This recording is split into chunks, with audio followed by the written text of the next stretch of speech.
Hello bachcho, let's read out the question first. Point masses 1, 2, 3 and 4 kg are lying at points 0, 0, 0, 2, 0, 0, 0, 3, 0 and minus 2, 0 respectively. The moment of inertia of the system about x-axis will be. So basically 4 point masses है, उनके masses given है, उनके coordinates given है. हमें moment of inertia for the system about X axis find करना है. ठीक है, तो चलिए स्टार्ट करते हैं हम सॉल्यूशन से.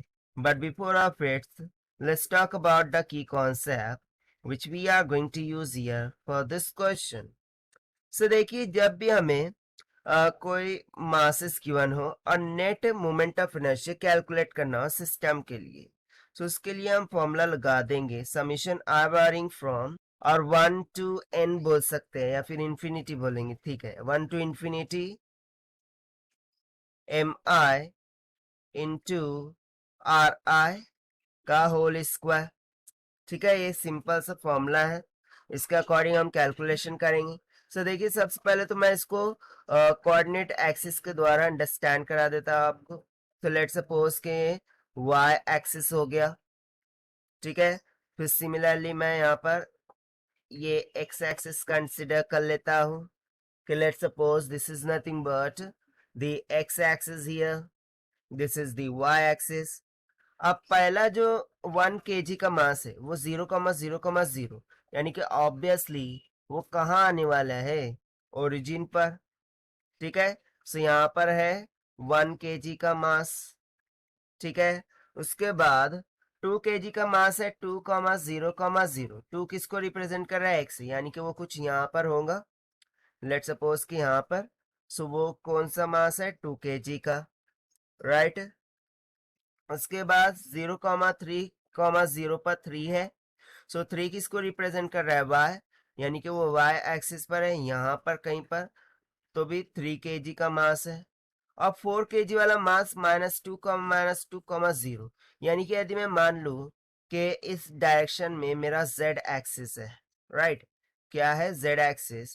सो यहाँ से -2, यहाँ से -2, यानी कि समथिंग यहाँ पर कहीं भी तो 4 kg का मास होगा.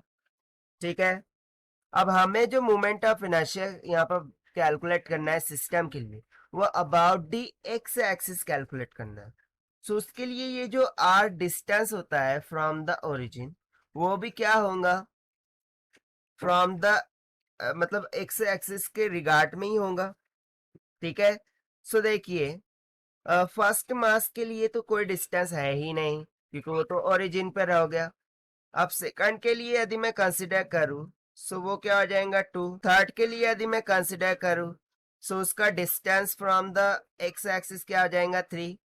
एंड फोर्थ जो मास है उसका distance from the X axis वो कितना होगा, 2 डिवीजन. बेसिकली ये -2 है, बट हम यहाँ पर डिस्टेंस कंसिडर कर रहे हैं. ओके, सो ये कितना होगा, 2 के इक्वल होगा. सो बस फिर सिंपली हम कंसेप्चुअल फॉर्मूला लगा देते हैं.